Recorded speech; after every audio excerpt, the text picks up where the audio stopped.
What's up, people? Welcome back to Daily Red Devil for all of your latest Manchester United transfer news and talk. I hope everyone is doing well on this Thursday evening. We've got an absolutely massive show for you guys today. But before we jump into that, please do smash a like on the video. Please do subscribe to the channel if you are new, and let's get straight on into it. So on the show tonight, we have got some updates for you on Sofian Amrabat. We've got a bit of a story around Ryan Gravenberch from Bayern Munich, which I think you'll be interested in. We've got a bit of an update on Donny van de Beek. We've got a Hojlund boost as well, which we will touch on a little bit later in the show. We've got a bit of news on Marcus Leonardo, obviously the striker from Santos that I know lots of you in the chat are really keen on us signing. We will also be talking a little bit about Benjamin Pavard. A little bit about Scott McTominay, because it does look like a new bid for Qatar is going to go in from Manchester City. So much to get into, so do make sure you get involved in the comment section. I do try and make it as interactive as possible, so do get involved where you feel you can. Okay, let's start off with Sofian Amrabat then, because I know a lot of you are really excited about this one. So Fabrizio Romano has come out in the last couple of minutes saying that Sofian Amrabat is top of Manchester United's list for midfielders this summer. So obviously we've heard about Ryan Gravenberch, we've heard about Amadou Onana. There are all of these names being thrown around at the moment in the press. You know, even Tchouameni's being thrown in the mix. Obviously probably not going to happen. But Fabrizio has come out this afternoon saying that Amrabat is still the #1 priority for Manchester United. And he does go on to say, which I think you're going to really like, Fabrizio has come out saying that Liverpool are not actively negotiating to sign Sofian Amrabat. They are now looking at different options. So I know last night everybody was really concerned about this Liverpool story. Everybody was absolutely furious, weren't they? They said, how have we let this player go? I really want him to come to Manchester United. We've been negotiating all summer. How have Manchester United let this one slip out of their grasp? But that's music to our ears, I assume we can all agree. Fabrizio is, of course, the man. He's probably my favourite journalist, I think. Him and Laurie Whitwell or David Ornstein, those are my top three journalists. And for him to come out saying, literally in the last 10 minutes, that apparently Liverpool are not negotiating to sign Sofian Amrabat, Liverpool are looking at different options. So that's a massive boost in our quest for Sofian Amrabat. We know he wants to come to Manchester United. We know that we are his #1 priority and he is waiting to join. But obviously, if Jurgen Klopp comes knocking for the third time, remember he's rejected them twice already. If he comes knocking for the third time, maybe Manchester United miss out on him. But from what Fabrizio is reporting, it doesn't look like Liverpool are actively trying to get him over the line. So I think that is positive because it gives us a little bit more time. It obviously allows us to waste a bit more time, which is ultimately what we're doing. We spoke about this on the show this morning, and I said, you know what, everybody? I think this is just a classic tactic by the Glazers. Drag out the transfer as long as possible, because otherwise, if we get Sofian Amrabat today, let's say, tomorrow, every single one of you in the chat are going to say, we need another striker, we need another defender. I'll do the same, because we do. By dragging this transfer out, it lets them off the hook. It makes them spend less money. So I see through you now, the Glazers. You haven't fooled me. I know exactly what you're doing. So, yeah. And there's a story coming out from Jack Talbot, who is, he writes for The Guardian and he writes for The Times and a couple of other newspapers in the UK. And he is reporting that Sofian Amrabat is desperate to join Manchester United and cannot understand why it's taking so long. So there obviously is some frustration growing from Sofian Amrabat's side. Obviously, he wants to come. We know that he's been waiting. He agreed personal terms back in June. That's what DiMarzio reported. You know, Manchester United and Ten Hag have had this deal agreed ultimately since June, but for whatever reason they haven't just put this final bid in. There was even a story coming out this morning saying that apparently Manchester United and Fiorentina have already agreed the deal, but they haven't submitted the bid. So usually how it works in a bidding process is the clubs will talk almost off record to begin with, and they'll say, we're thinking of putting in a bid of 30 million. Will that be enough? And they say, yeah, we think that'll be enough. And then they'll actually submit it as a written bid. So there was a story coming out this morning from Alfredo Padula saying that apparently the deal for Sofian Amrabat is already in place. He says Manchester United have a deal in place for Sofian Amrabat, but they need to offload players ultimately. So the fee seems to be already agreed. It just hasn't been written as an official offer. So we can't say the deal's done because obviously they haven't submitted it properly, but they have an idea of exactly how much Fiorentina are asking for, supposedly around 30 million euros for the deal. Yeah, let me know how you feel about this one in the comment section. Do you think this deal will happen? I still think it will. I know it's frustrating, but after I had this epiphany last night, let's call it, and I just realised that all that's happening here is the Glazers are dragging it out. I thought, we're going to get him, we just got to be patient. And I know it's frustrating, but it is what it is, isn't it? Right, let's move on to the next bit of story though for you. Sky Sports have said apparently Manchester United are still discussing whether a deal for Sofyan Amrabat or another midfield option is possible, or whether there will have to be further departures in that position to accommodate a new arrival. So there's still this narrative that Manchester United don't have enough money to go and get Sofyan Amrabat, that they need to sell somebody, that they don't have the funds. We know that's rubbish. We spoke about this morning. Manchester United's net spend is actually somewhere only around 80 to 90 million if you calculate all of the wages we've removed, all of the players that we've sold and all the rest of it. So don't buy into that rubbish. If Chelsea can spend $1 billion in 1 year, then we can spend 25 million on Sofyan Amrabat. This is just complete Glazeronomics. This is spin from the Glazers. They're trying to suppress us. They're trying to silence us, and don't let them fool you. Now, this was a little bit interesting. As I said, I don't gamble. I'm not into betting personally, but I did have a look earlier on Sky Bet on the odds of Amrabat's next club, and Manchester United are actually bottom of the list of his next destination. So Manchester United are 1 to 10 for his next destination, and then it's Tottenham, then it's Newcastle, and then it's Liverpool. So the bookies seem to think that Liverpool, Newcastle, and Tottenham are all ahead of us, which I think is a bit strange. But I occasionally look at the odds just to see, because I think you can kind of get a bit of a rough idea, although the bookies do get it wrong quite often as well. So don't think too much of that. Now, moving on to departures, obviously we know that Amrabat is supposedly only going to come if we sell somebody. There is a big story coming out about Donny van de Beek, and it's not a good one. It's very, very negative. This is coming out from the same journalist, Jack Talbot, again, writes for the Times and I think the Guardian in the UK, and he's reporting that Van de Beek's move to Real Sociedad has broken down at the time of writing. This came out about 5 minutes ago. He goes on to say Brandon Williams also remains. Manchester United knocked back offers from West Ham for Maguire and McTominay. So it looks like Real Sociedad, for whatever reason, this deal has not happened. Obviously, it was meant to be a full purchase. Then it was a loan. Then it was a loan to buy. There's been so many different variables that have come out of this deal, and as a result of it, it looks like the deal has broken down. That's what's being reported this afternoon. It doesn't mean that it can't be reignited again. It doesn't mean that Manchester United might be able to send him to somewhere else. Maybe he goes back to Ajax on loan. Maybe he goes, to another European club. It does surprise me a little bit, because I think Donny van de Beek is a good player. I think he could go back to Ajax and do well. So I'm not massively worried. I think Real Sociedad were taking the mick, to be completely honest. They were. For them to want him as a full purchase and then to go to a loan with a buy option and then to say we don't even want a buy option, we want him just on loan, I think they're taking the mick. So I'm not really that fussed if the Real Sociedad one falls through. All that needs to happen is we need to go and put this bid in for Amrabat, and then we can work on letting Donny van de Beek leave.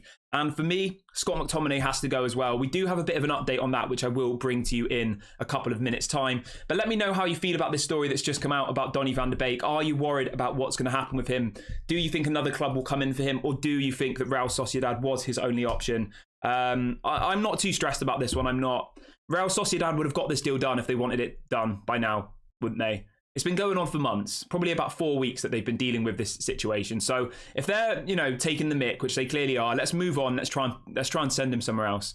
Or alternatively, you get rid of Scott McTominay and you keep Donny van de Beek. I would much rather do that. I've said this for weeks. I would much rather sell Scott McTominay and keep Donny van de Beek, because Scott McTominay gets you 35 to 45 million pounds, whereas Donny van de Beek is a loan where we have to pay half of his wages. It makes zero sense on any level. So hopefully Donny stays, and hopefully then Scott McTominay goes, because that means money in the bank. That means going to get Gravenberch on loan, and that also means going to get Amrabat for 25, 30 million pounds. So good things are coming. Now, let's move on to the next thing. Let's bring some positivity into the show, because at the moment, I do appreciate there's a lot of negativity around the fan base. People are frustrated. People want the Glazers gone. People want us to actually start acting seriously in the transfer market. We're not selling players and we're not buying players, and Ten Hag is desperately in need of people. Now, there is a bit of a positive story to bring you, and this is surrounding Rasmus Hojlund.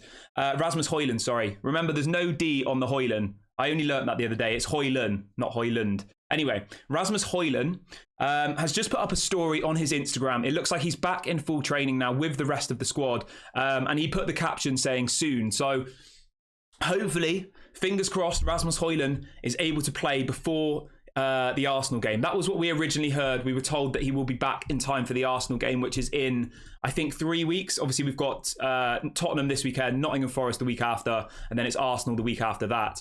Hopefully, I'm praying that Rasmus Hojlund is available for the game against Nottingham Forest a week on Saturday, I think it is, because bring him in at home. I just worry, throwing Rasmus Hojlund in at the deep end against Arsenal at the Emirates for his first ever match. I just think it's a bit of a recipe for disaster. So hopefully, based on the story he's put out today with him training on the pitch at Carrington, and the captain soon. Hopefully he's back sooner than we think, and hopefully it was just a bit of a blow up from the media, just trying to make a bigger story out of it than it was, and he is actually okay, and that he's able to to kick on very quickly, because he's absolutely essential. I really, really do think he is. I think he needs to be playing now. So hopefully, fingers crossed, let's all just send him positive energy, and let's hope that Rasmus Hojlund is on that pitch for the Nottingham Forest game a week on Saturday. Now, let's talk a little bit about, let's bring in a fun topic. Why not? Let's keep things light this evening. Now, I wanted to bring this in because I wanted to get you guys' opinions as always, because I do always value what you have to say, and I do like to make it interactive. So Dwight York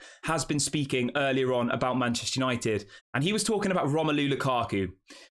Wait until you hear this. So Dwight York said, Romelu Lukaku is absolutely still good enough to play for a top 6 club. I think Manchester United should take Lukaku on a short-term loan deal and agree to pay a certain amount of his wages. This was via the Manchester Evening News. Now, I wanted to ask you all in this community what you thought of that. Would you go for Romelu Lukaku on loan for short-term? Let me know. I know he didn't have a great time at Manchester United, but I don't think he had a terrible time. I know his first touch is awful. I know his attitude is a little bit bad. But would you say that Romelu Lukaku was a flop at Manchester United?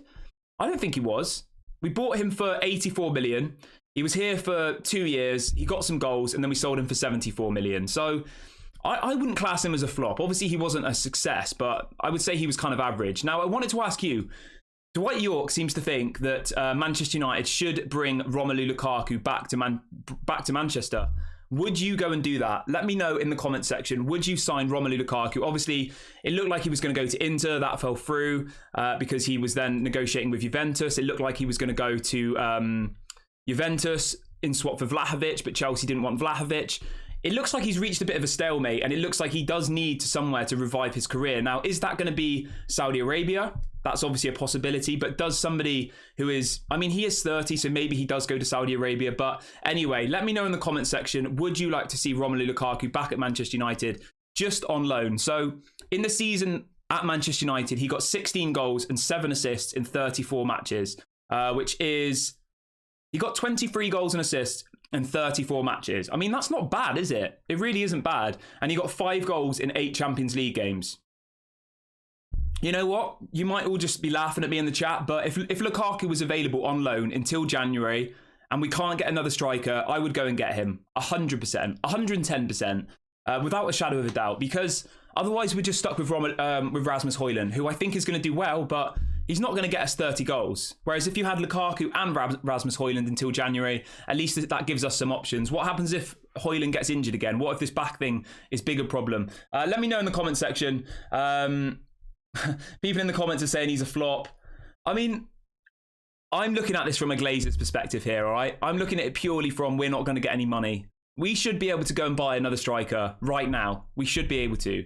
But it doesn't seem like we could even buy Amrabat for 25 million. So do we really want to start the season with one striker? I don't think it's enough. One injured striker. So I don't know. I thought it was quite interesting what Dwight York said. I don't fully agree with it, but if that was the only option, if it was that or nothing, I probably would take it on a loan. But let me know in the comment section what you think. I'm sure lots of you are going to be saying, no, I don't want him anywhere near my club. He's toxic. Get him out, all the rest of it. I get that, but this is what happens when you've got Glazers ownership. We're not like Chelsea who have spent $1 billion in one season. We're having to scrape around the back of the sofa.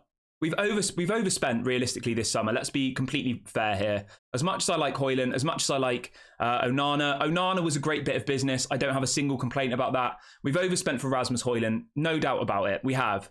That's nothing on him. I want him to come in. I want him to succeed, and if he does succeed, he'll be worth the amount we paid for him. But at this exact moment in time, we have overpaid for Rasmus Hojlund. There's no way you can doubt that. He's not worth the amount we paid for him today. So the only people we really have to blame for this are the people who agreed these deals. We knew we needed another midfielder.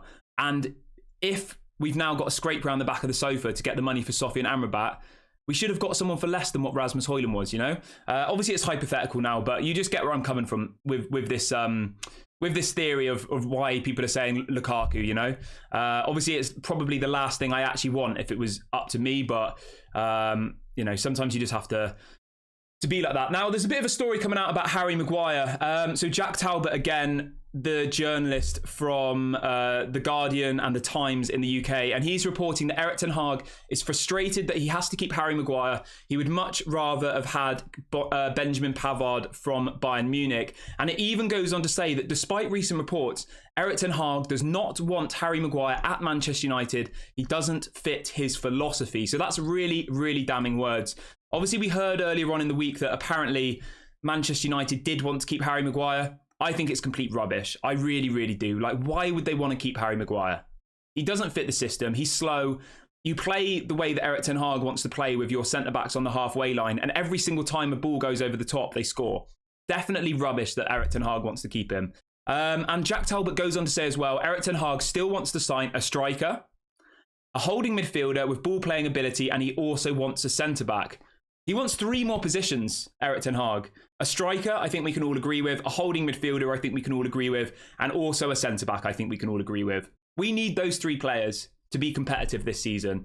If we get Sofian Amrabat on his own, there's no way on earth we're going to be challenging for the title. 0 chance. Maybe in a year's time, I'll be sat here and everyone will be laughing at me saying, why were you being negative? You know, why were you being negative? We've won the league. Ha ha, you're an idiot. And I'll say, I'll take it. But I genuinely don't think Sofian Amrabat's going to be enough for us to win the league. We need another striker, we need another centre-back, and we need another midfielder, minimum. And as this story that's come out today, Erik ten Hag thinks the same. Let me know in the comment section whether you agree on that. Do you think we need more than what we're getting this summer? I think at the moment, I think we're going to be battling for top 4, and I think we're going to struggle. I do. I think we're going to struggle to get top 4 where we are at this moment in time. When you look at our squad, the front line the chemistry isn't there yet, is it? Where after that game on Monday, they look so disjointed, they look so individualistic. Massive changes need to happen. Whether that's on the training pitch, whether that's signings, I don't know. But I wouldn't go as far as saying I'm worried because it's only 1 game. My expectations for this season was always top 4. I never thought we were going to do better than that. I think I said 3rd in my season prediction. But yeah, I think it's going to be a battle for top 4. That's what I think is a realistic one.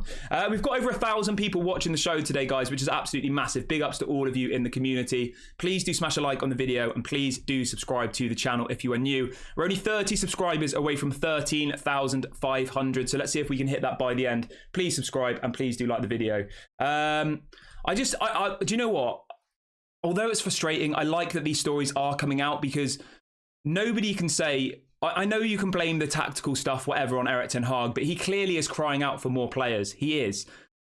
You know, he wants a striker, he wants a midfielder, and he wants a centre-back, and he wants Maguire gone. And we all agree with that. So we can't go into the season saying, we're going to win the league. Erik ten Hag should be winning the league. He bought 3 players. Like, that's just complete rubbish, I think. He's bought Rasmus Hojlund, who's a player for the future. He's bought Onana, who's a goalkeeper, and he's bought Mason Mount, who probably 90% of the fan base didn't even want. Let's be completely honest. So has he really been backed in the way that's necessary for us to compete with Manchester City, for us to compete with Arsenal? I don't think so personally, but let me know in the comment section if you disagree with me. You know, on this channel, 99% of the time, I'm very, very positive. Some people say I'm deluded. Some people say all sorts of things, but that's just how I am as a person. So you're getting my honest opinion, and that's just what I'll always bring you.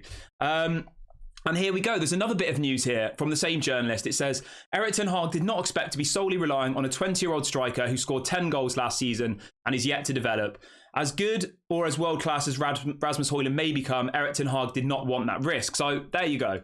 The same journalist has put out this same story that ultimately he needs more. We can't just rely on Rasmus Hojlund, and we need another striker. Yeah, we need another striker desperately. We really, really do.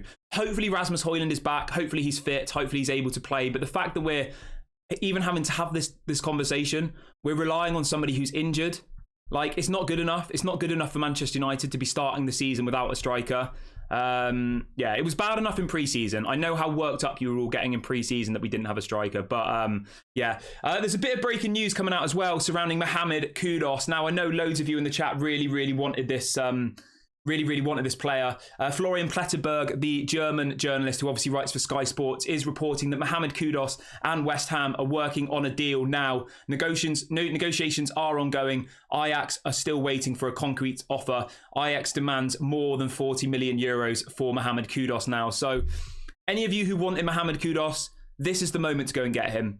If we don't go for him in the next couple of days, he's going to go to West Ham, which I think is a downgrade for me personally. To go from Ajax, one of the biggest clubs in world football over the last 100 years, to West Ham, that is a downgrade. And we know that Mohamed Kudus would like to come to Manchester United. And as we just said, Erik ten Hag is screaming for another forward player, let's say.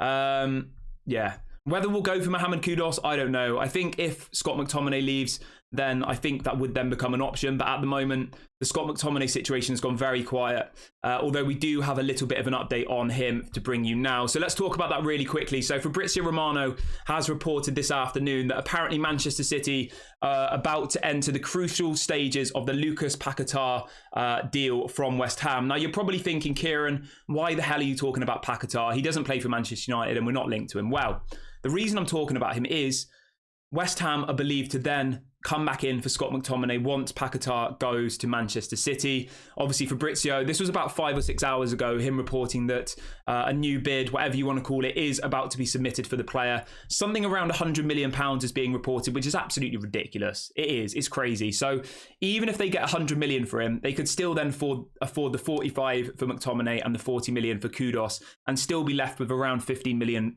in their pockets to spend. So I still have my fingers crossed that that McTominay will go, and I do think that Gravenberch will come in, and we will talk about Gravenberch in a little minute. Do let me know in the comment section, do you think it's realistic for Scott McTominay to leave the club this summer? Do you think he'll stay? Let me know what you guys think, because I always love to see what you are saying. I will read out some of your questions as well in the second half of the show, so do get your questions in, and I will read them out. And big ups Jack, who's just joined. Big ups Noir, hope you're doing well, mate. Right, okay, let's crack on with the rest of the show, though. Let's keep things moving today. Right, in relation to Gravenberch, now this is really, really interesting. Fabrizio Romano has come out in the last half an hour saying, keep an eye on Manchester United for Ryan Gravenberch. Especially, he says, sorry, Liverpool and Manchester United for Ryan Gravenberch, but especially Manchester United, because I'm told that United are really exploring the possibility, and contacts have already taken place between Manchester United and Bayern Munich. Now, there's a little bit of a side note on this story. Apparently, Bayern Munich do not want to sell Gravenberch this summer. Great. We don't want to buy him. We want him on loan. So maybe a loan deal is the most likely option here. Maybe with an option to buy or an obligation to buy. I'm not entirely sure. Obviously, he didn't get much game time last year at Bayern. They've got Goretzka. They've got Kimmich. They've got a whole wealth of midfielders who are ahead of him in the pecking order. He's been under Ten Hag before. He's still very, very young, 20 years of age. If we can go and get Gravenberch on loan, and that means that Scott McTominay leaves the club, I think that'll be one of the best bits of business we've done this summer. If we end up with Gravenberch and Amrabat as our two new midfielders, that will be nothing short of world class. That will take our transfer window from probably a 4 out of 10 at the moment to somewhere around a 7 or an 8, I think, if McTominay goes and you bring in Gravenberch and Amrabat. 7 or 8 out of 10, I would then give the window. At the moment, it's around a 4. Let's be honest, it is. As much as I like Onana, Mason Mount, most of you didn't want, and Hojlund, we're buying purely for potential. So you can't really give it more than a 4 at this point. We're not going to win the league with the signings we've made. I do think this is positive, though, and obviously when Fabrizio Romano says something, you do have to listen. He goes on to say that Manchester United are really exploring the possibility of bringing Gravenberch to Manchester United, but it does depend on Donny/McTominay leaving. So McTominay is the domino in this process, right? Paquetá leaves West Ham and goes to Manchester City. £100 million in West Ham's pocket. West Ham are then desperate for midfield options. They've lost all their best players. They've lost Declan Rice. They've lost Paquetá. They are desperate for signings. They come back knocking on the door. They say, we'll give you 40 million plus 5 in add-ons for McTominay. We say, yeah, great, let's do the deal. And then we go and get Gravenberch. That's what I think is going to happen. I'm feeling positive. If this doesn't happen, I will be surprised. I really, really will. We know how much David Moyes wants Scott McTominay. And this Paquetá to Manchester City thing looks all but is going to happen. I would say it's 90% that he'll go there. Obviously, Kevin De Bruyne has just got injured as well, so I think he's out for 2 or 3 months. Right, let's move on to the next bit of news, though. Everybody who's just joined in the last few minutes, please do smash a like on the video, and please do subscribe to the channel if you are new. We're now 15 subscribers away from 13,500, so let's see if we can hit that by the end of the video. I've just dropped a link in the chat to do that. Right, where are we? Where are we? All right, let's talk about Marcus Leonardo. Obviously, this is another option we have in the striker situation. So Marcus Leonardo's father has been speaking. He's been speaking to the press, and he says, "My son is really struggling with his mental health in recent weeks. He recovered and is now back in training with Santos. Santos did not maintain their promise to sell him." So that's very, very damning words from Marcus Leonardo's father, almost hinting that there was some sort of agreement between Santos, his club, and the player for him to leave this summer. Obviously, Manchester United are believed to be interested in his signature. He's valued somewhere around 20 million euros. Obviously, a 20-year-old Brazilian striker playing his football for Santos. He's in the Brazilian under-21 squad. Looks like a really, really talented player. It seems like he's trying to push his way out of the door. It really, really does. Whether Manchester United can come into the race and get this player, we'll have to wait and see. But for me, there are striker options available at the moment. You've got people like Taremi. You've got Marcus Leonardo. You've got Mohamed Kudus. You've even got the wild card of Lukaku on loan. There are people available in the striker situation. And as we said earlier on the show, Erik ten Hag is screaming for another striker. He really, really is. And he even went as far as saying, or the journalist Jack Talbot for The Guardian said that he wasn't expecting to have to rely as Rasmus Hojlund on as his only striker. Flashback a year. We had Cristiano Ronaldo as our striker. Plus we had Martial. Plus we had Rashford. Ronaldo is one of the greatest goal scorers of all time. Fast forward a year. We've got a 20-year-old who I think is going to be a world beater. I think he's going to be world class. I'm really excited about him. But he scored 9 goals in any proper league in his career. You know? So if you actually look at our striker position versus now and last year, we're actually weaker than we were 12 months ago. We are. There's not a single person in this chat who could say to me that Rasmus Hojlund is better than Cristiano Ronaldo. No way. Not a hope. So, I mean, we haven't even seen him play yet, so we can't even make that judgment. He's injured. So you get where I'm going with this, and I can see where, you know, Erik ten Hag's frustration is, because the thing you have to remember is football is a results business. Erik ten Hag can't say, yes, we lost the game today, but Rasmus Hojlund's going to be good in 3 years. You know, give him time. He's going to be good in 3 years. Don't worry about the goals now. He needs another striker. We all know this. He's absolutely crying out for it. So hopefully Manchester United get on with it and bring someone else in, because otherwise I think we'll struggle. I do. Right, let's move on to something else, though. Let's talk about Benjamin Pavard. Now, I don't think many of you are going to be that upset about this, because some of you seem to be pretty anti Benjamin Pavard, which is obviously completely fine. I always value other people's opinions on this channel. It's not a dictatorship. I will always respect and listen to you guys' opinions. And most of you said you didn't want Benjamin Pavard. Most of you said you wanted Jean-Claire Todibo of Nice. Now, there's a story coming out from Sky Sports and Fabrizio Romano this afternoon saying that apparently Inter Milan are now interested in signing Bayern Munich defender Benjamin Pavard. It goes on to say that Inter have made a move for Pavard after it emerged that Harry Maguire is likely to stay at Manchester United, making a move to Old Trafford increasingly difficult. We don't know what the deal is going to be worth, and Fabrizio has said the same thing. Where is he? Fabrizio has said Benjamin Pavard is one to watch as he's prepared to leave Bayern Munich. Inter have Pavard on top of their list. Proposal expected soon to open talks. The Manchester United deal has stalled due to Harry Maguire's situation. He could also become an option for Arsenal, who are going to replace Timber. Obviously, Jurrien Timber's just done his ACL. Obviously, really, really sad. He played, 2 professional games for Arsenal and he's just done his ACL. So the general gist of this is Benjamin Pavard to Manchester United is looking increasingly not like it's going to happen. We were told it was only going to happen if Harry Maguire left. Harry Maguire's, refusing to go. Okay, we've talked about that enough. Let's not mention that again. And now Inter Milan have entered the race and potentially Arsenal as well. So I think we can forget about Benjamin Pavard. I'm not that bothered. I'm not. I would obviously take him over Harry Maguire, but I don't think he's world class. I think he's good. I think he's a lot better than Harry Maguire, but I don't think he's world class. And I don't think he's someone for the future. He's 27 years of age. So I'm not going to sit here and be effing and ahhing that we've lost Benjamin Pavard and he's not going to come, because I'm not that bothered. I'm not I don't know. I would have much preferred Jean-Claire Todibo. I would much prefer Antonio Silva from Benfica. There are way more exciting centre-backs available in the market than Benjamin Pavard for me. So it is what it is. Let's see how much Inter Milan get him for. Probably will be a lot less than what they were quoting us. They wanted £35 million for him as well, remember, Bayern. £35 million for a 27-year-old. I don't know. For me, I'm happy for us to move on from that one. Hopefully something miraculous happens in the last few weeks of the window. Hopefully Harry Maguire decides to leave the club and we then go in for someone else. Maybe we go in for Jean-Claire Todibo in the last couple of weeks of the window. We'll have to wait and see. Now, this is an interesting one. It's a little bit of a fun one. I guess it's me rubbing salt in the wounds to everybody in the chat, but it's a news show, so I'm bringing it in. So this same journalist who we've mentioned a couple of times on the show today, Jack Talbot, is apparently reporting that if Qatar had have taken over Manchester United at the beginning of the transfer window, we would have had an extra 70 million euros, around 60 million pounds, available in our budget this window. Now, you're probably all sitting there thinking, how would that have been possible? Because of financial fair play and all the rest of it. Right, well, Qatar, obviously, their main pledge was to clear all the debt. And by clearing all the debt, it would have allowed us to spend more money because financial fair plays, you know, you look at your revenue versus your outgoings, and obviously our debt repayments are absolutely ridiculous. So it's a little glimpse of what could have been. I know it's a bit frustrating. I know it's rubbing salt in the wounds, but the story is that we would have had an extra 70 million euros to spend this summer. And that would have just been within financial fair play. This isn't doing any dodgy Manchester City stuff where we break 115 rules or any of that stuff. This is literally following the rules by the book. Qatar clear the debt. And we would have been able to spend a load more money. So it is frustrating.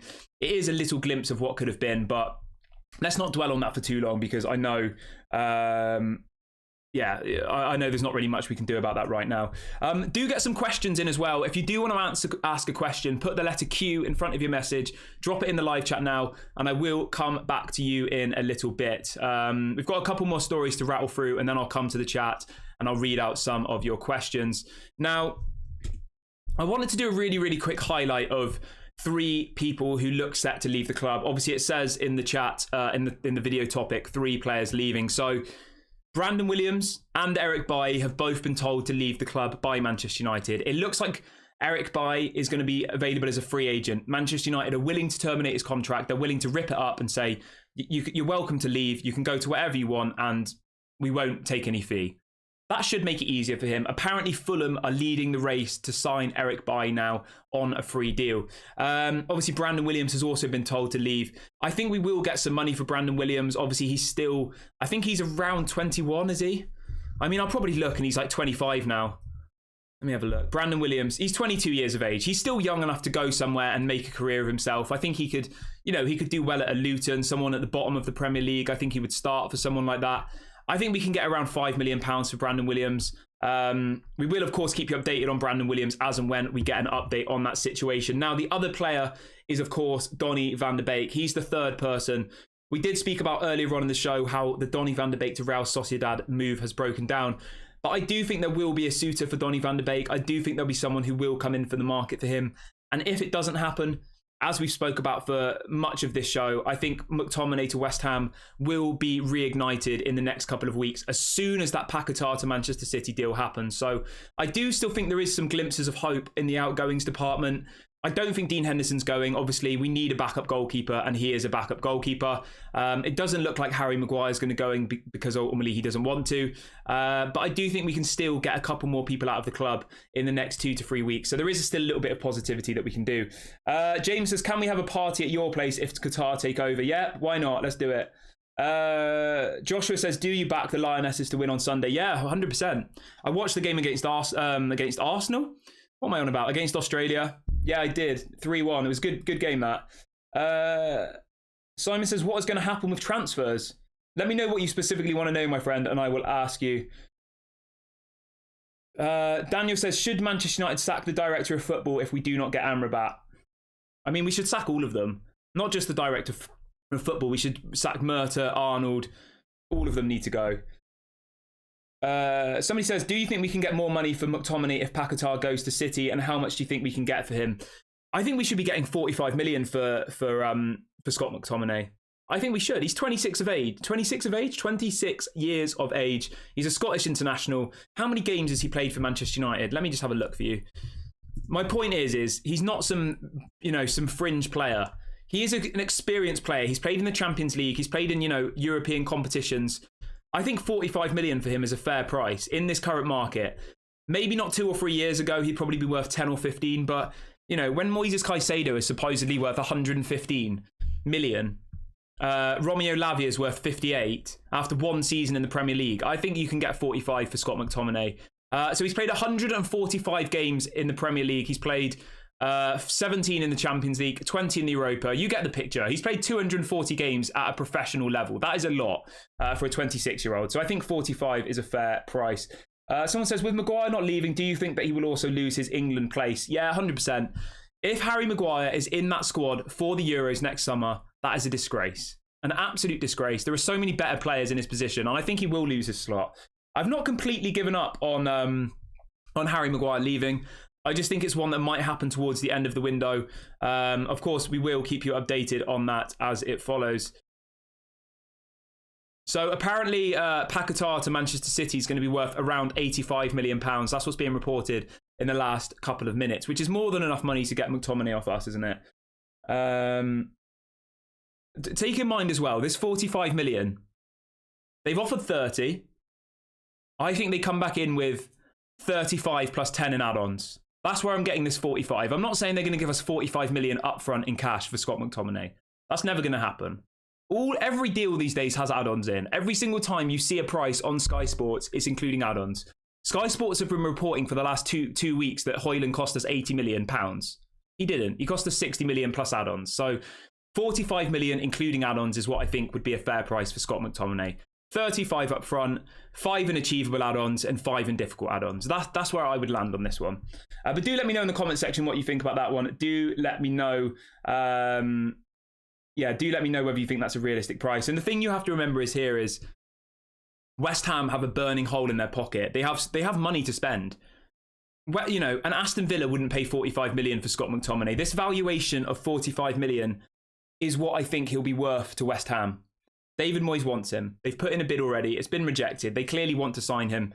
So we'll have to wait and see. Obviously, this is just my opinion. Obviously, I could be completely wrong. Somebody says, what are your thoughts on Mason Mount's first game?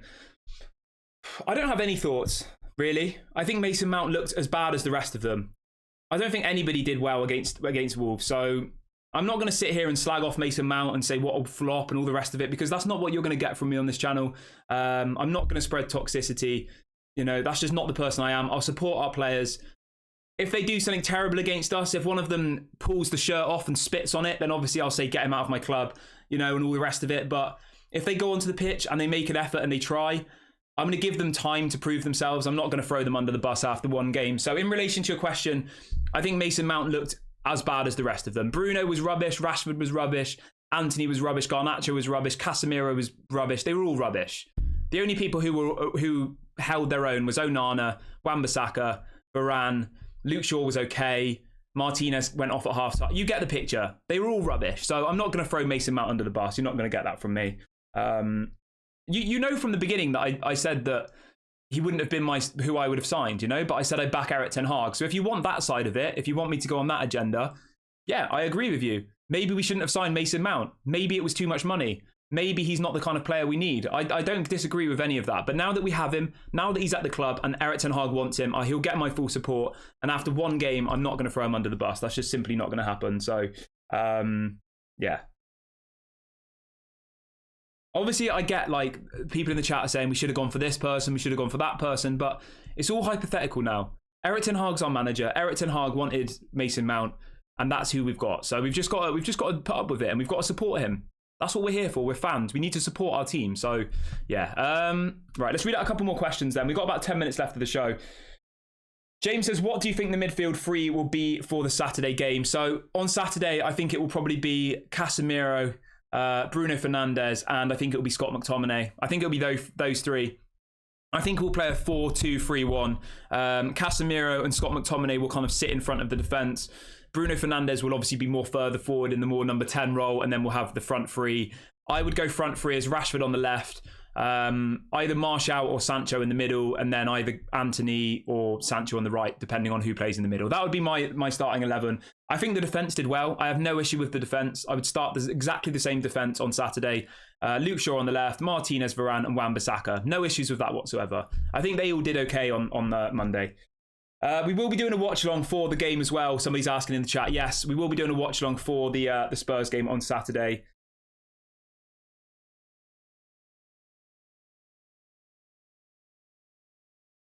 Right, let's read out a couple more questions. Where are we? Sarandeep says, how much is Gravenberch going to cost us? Obviously, this is just my opinion, but I think that the Gravenberch one will be a loan with either an option to buy or an obligation to buy. I don't think we'll buy Gravenberch outright this summer. I think it's very, very unlikely, unless obviously McTominay goes. As we spoke about earlier on in the show, the reports coming out from Fabrizio Romano are that Bayern Munich do not want to sell him. So maybe it's even just a season loan like we did with Sabitzer. Maybe we bring him on loan for 1 year and then he goes back to Bayern Munich. And if he has a really good season, maybe Manchester United then try and buy him. We'll have to wait and see, won't we? We'll have to wait and see what happens with that one. All right. Fred says, if Qatar get the club as expected, how many of this window players do you think will stay? Erik ten Hag gets a proper budget. I mean, that's a difficult question, isn't it? I'll ask everybody in the chat that to try and help me out. So Fred has asked the $1 million question. If Qatar take over Manchester United, let's say after the transfer window ends, just for argument's sake, how many of the starting 11 that we saw on Monday night will be kept at the team? How many do you think will stay and how many do you think will need to be replaced? Let's have a look through it. So the goalkeeper I'm keeping, the back four I'm keeping. I'm bringing in a world-class CDM. I'm bringing in someone like Frankie de Jong. I'm bringing someone like that. I'm probably bringing in a world-class striker as well. Osman. I don't know, someone like that. Maybe even a new right winger as well. I would say 2 or 3 players. I think we're 2 or 3 world-class players. I'm not talking about Amrabat. Amrabat's a good player, but he's not world-class. He's not. I think we're 2 or 3 absolute world-class, world-beater players away from challenging with Arsenal and Manchester City. You know, that's my opinion. Obviously, let me know what you think in the comment section. I don't think we're miles away from it. I just think we have a few vital positions which we're seriously missing out on.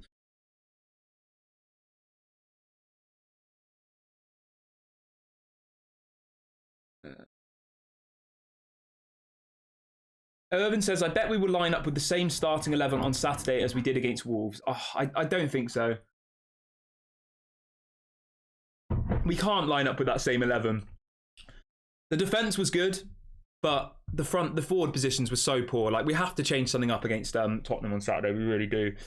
Sarandeep says, which player do we need the most at this time, Gravenberch or Amrabat? According to me, Gravenberch, because he is ball-holding midfielder and with age on his side, he is a sensible option. Well, I mean, if you want me to choose one or the other on a permanent transfer, I go for Gravenberch. But as I said, I think it's more likely that Gravenberch will be a loan deal. So there's no reason why you can't get Amrabat. You buy him for 25 million and then you get Gravenberch on loan. That would work for me. I don't see any issue with that happening.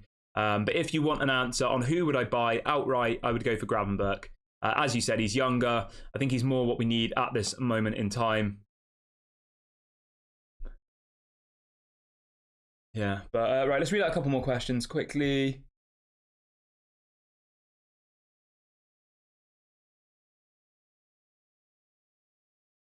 Somebody says Garnacho shouldn't be starting.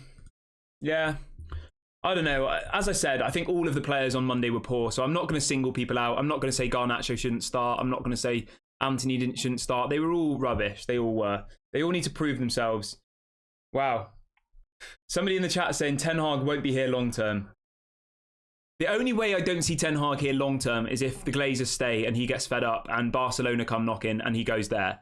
If he has the right people behind him, if we do get new owners, if everything changes, then I see no reason why Erik ten Hag can't be here for the next 5 to 10 years minimum. That's obviously just my opinion. Somebody asking about Lisandro Martinez. We haven't heard anything about his injury. Obviously, he did go off with what is believed to be an ankle injury. I think Erik ten Hag's press conference is tomorrow. Obviously, we will do a reaction to the press conference tomorrow.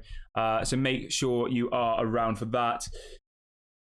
Somebody saying, do you think we still need a striker? Yeah, we spoke about that. We 100% need another striker. Lumen says, Kieran, which from these two Kieran, which of these two players do you feel will get the most cards this season, Casemiro or Martinez?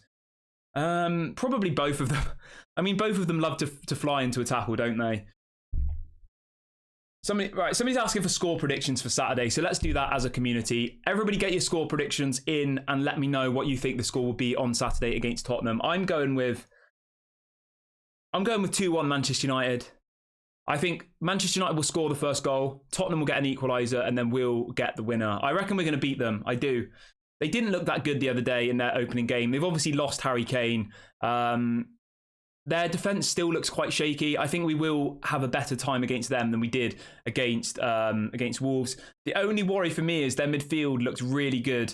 Bissouma looked really, really good the other day. I don't know if any of you watched the game, but Bissouma looked incredible. So I am a little bit worried about the midfield, but that's why I see Erik ten Hag changing it up for this game. I think it'll be McTominay, Casemiro and Bruno. I'd be very, very surprised if it's the same midfield, but we'll have to wait and see. Richie says, do you think we should play 4-4-2 to stop the midfield getting overrun like we did versus Wolves? I mean, who would be the two strikers though? Martial and... I don't know. We don't even have one striker. So if we play 4-4-2, like, we're playing a 4-4-2 without any strikers. Like, I don't know. I'm not sure about that one. Why is all our problems surrounding Manchester United, the owner issues and the outgoings and incoming players? I mean, it all just boils back to the owners, doesn't it? It all does. Anyway, right, this feels like a good point to wrap up the video, guys. Massive, massive shouts to everybody who has joined us here this evening. We will, of course, be back live at 8 a.m. UK time tomorrow for your usual morning show. Please do smash a like on the video before you go, and please do subscribe to the channel. Thank you so much for watching. Have a lovely evening, day, or morning, wherever you are in the world, and I'll catch you guys later.